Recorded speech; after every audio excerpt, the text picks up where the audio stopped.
Really trying to say Jesus. But today we go back and see where he is getting his reference points from.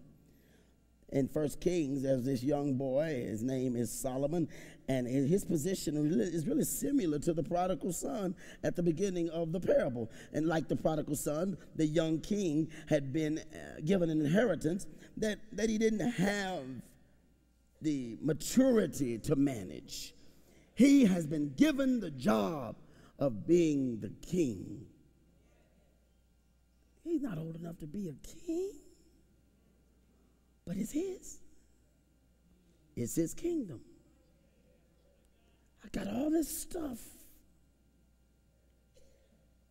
As a matter of fact, the inheritance of the young king, Solomon, was greater than the inheritance of the prodigal son.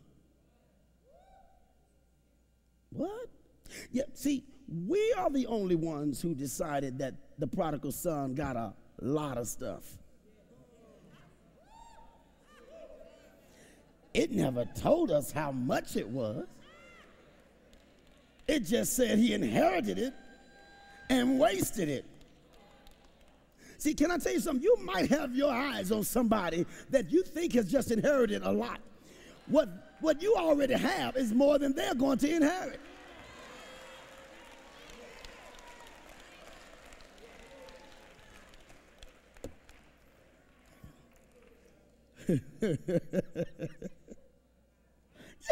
Yeah. See, the prodigal son was given an inheritance, but Solomon was given the kingdom of his father. The son's inheritance, the prodigal son, it was a lesser portion of the father's wealth. He got some of it. Solomon got, oh, you're gonna let me?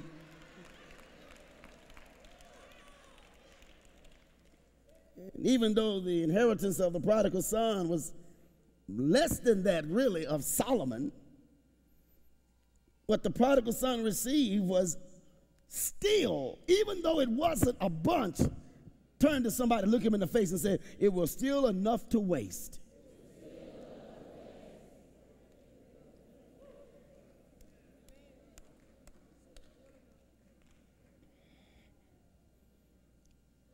You can wreck a 2013 or you can wreck a 1978 car.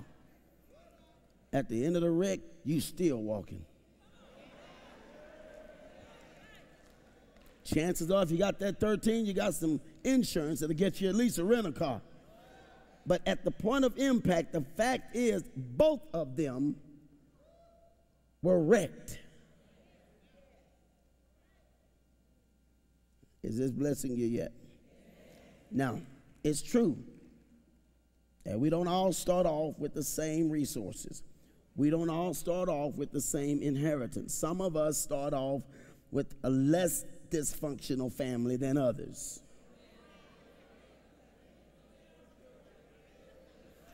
No, you didn't just marry into a crazy family. You came out of one, you know.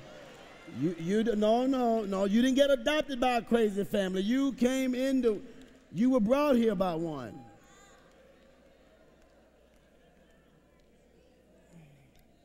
I've lived long enough to know that all families have issues.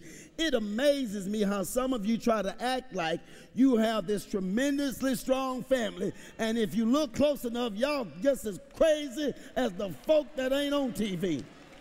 I've just learned to live long. Everybody got some crazy people in their family.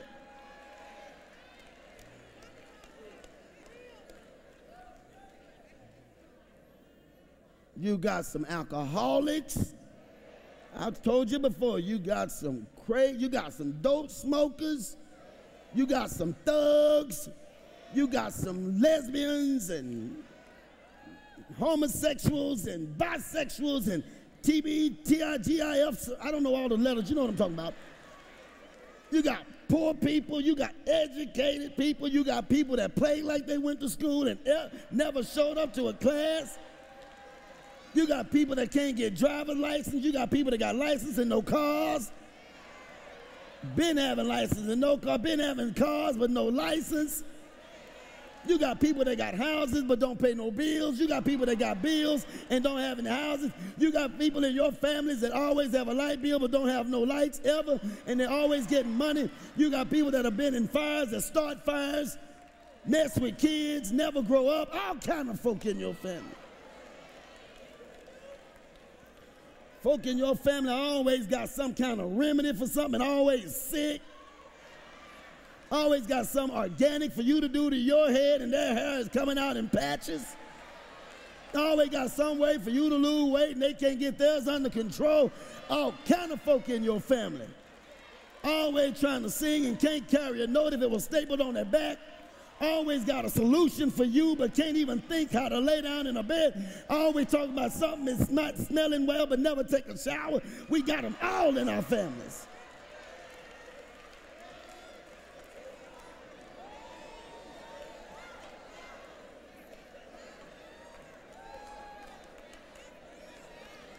All of them.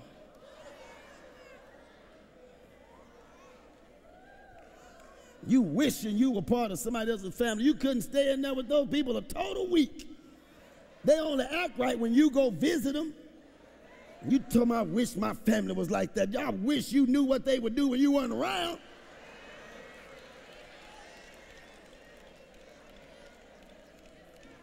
I don't care how we appear outside, everybody got some dysfunctional folk in their family because we're not perfect. All families are dysfunctional at times because they're made up of us. And every one of us in this room are dysfunctional at times, and you know you are. Every 28 days, some of you just go off the coop. Every first of the month, the rest of you just flip out.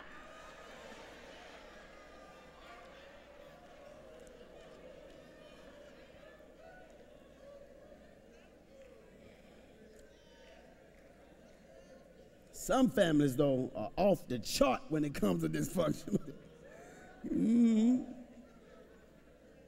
Always playing in family reunion, nobody show up.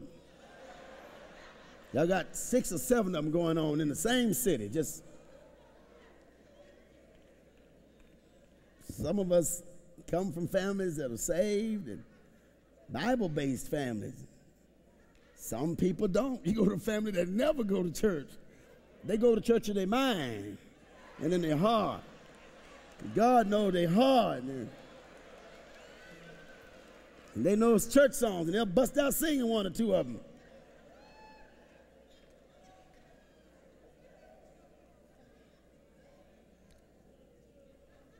In this crazy, mixed up time, you find somebody that's saved or stable, that's an asset.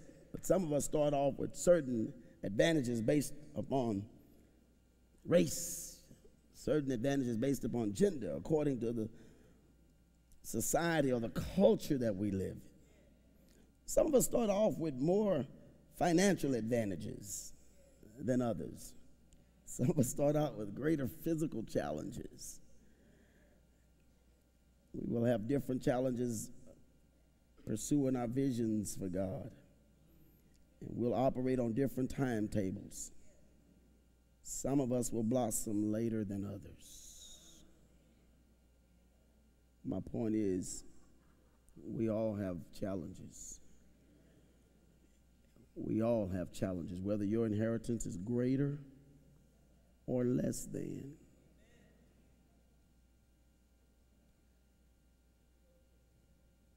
The issue is not what kind of inheritance we start off with. No, now you almost have to agree with me. The issue is not what we start out with. The issue is how we're going to manage what we have. How are you going to manage what you've been given to work with? Pastor, I only have $85 at the end of the month. How are you going to work with it? The prodigal son proves that we can mess up a lesser heritage like we can mess up a greater heritage. Prodigal son landed in the hog pen not because he had less than Solomon, but because he didn't manage whatever he had. He had management issues. I'm not going back into that because I don't really want to get the phone calls again. I'm good. I'm good. I'm telling you, I'm so good. I am so good. I am so good. Cool, peace, love, and soul. But I'm just telling you, this boy had management issues. It's not that you don't have friends. You don't know how to manage your friends.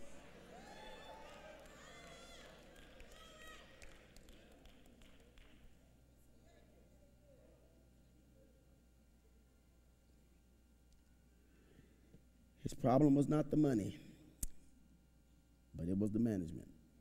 So whatever he had or didn't have, one thing was true. He had enough to mess up.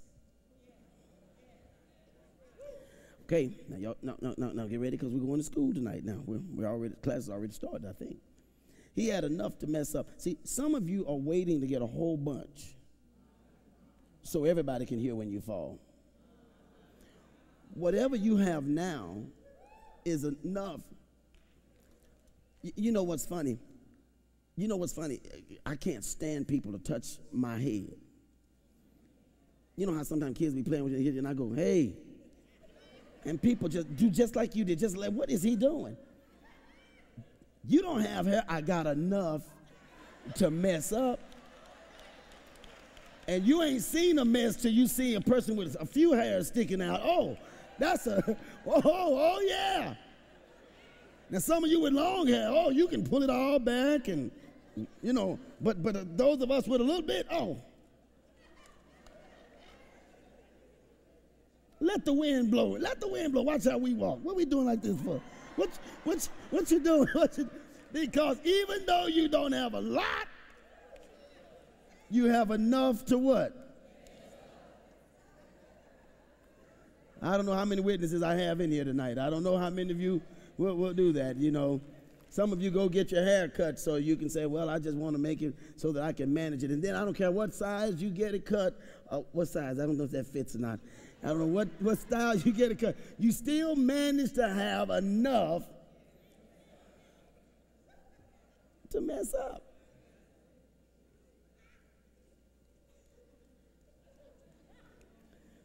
We may not have all that we desire to start off with.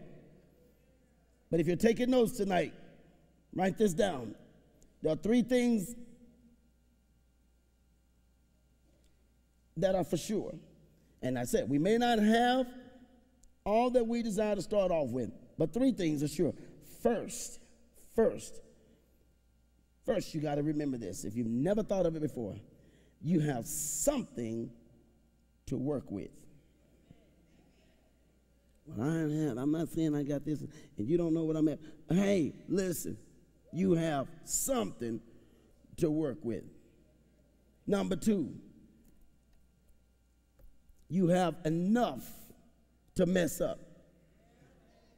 Number one, you got something to work with, and you got enough to mess with. Well, my house ain't as big as your house, and my car ain't big as your car, and my grass not as big as your grass, and my family not as big as your family, and our church ain't big as your church. Number 1, y'all got something to work with. Number 2, you got enough to mess up. And you put that in any category you want to. And number 3, whatever little you start off with is enough for God to work a miracle through. Now let's talk about those 3 things and we'll get up out of here. I'll get out of your hand. You don't have to worry about it anymore. You have something to work with. You have enough to mess up. And whatever little you start off with is enough for God to work a miracle with. Now those 3 notes that you have now that we're going to go into are enough to pretty much bless you for a long time, unless you think that's Pastor Rush personally talking and God not saying, listen, can I talk to you? Can I talk to you? Instead of you going out of church now, instead of you going to work tomorrow, instead of you going out in the community, instead of you turning on some unreality shows, instead of you comparing yourself to all these other things, instead of you putting yourself out there because you don't think somebody wants you and deals with you and you're not good enough for this and they're not good enough, can I give you some cold, hard facts to let you know that like Solomon, I want you to close your eyes and go to sleep, and I'm about to talk to you. But when you wake up, listen to what I'm telling you. See, when you come to church, it's almost like going to sleep. God says, I'm going to pour into you, and then after benediction, you're going to understand why you thought you had a nightmare. And you know every dream you have, you don't like the way it turns out. Some of you wake up out of a dream and tell people immediately because somebody said, if you tell somebody right away, it won't come true.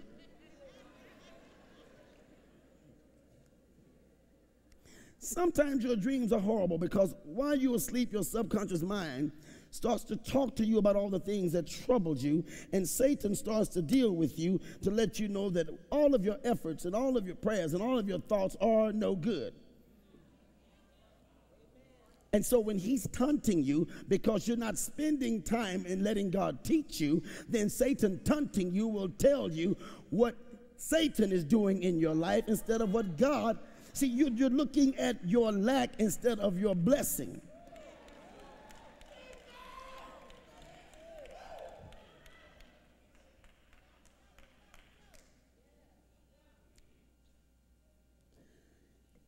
Let's go back to number one. Let's teach it a little bit.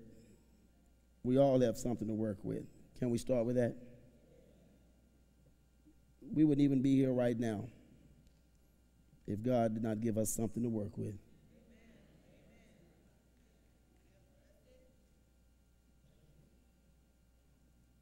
We wouldn't be here right now if God didn't give us something to work with. God has never started anybody off with absolutely nothing.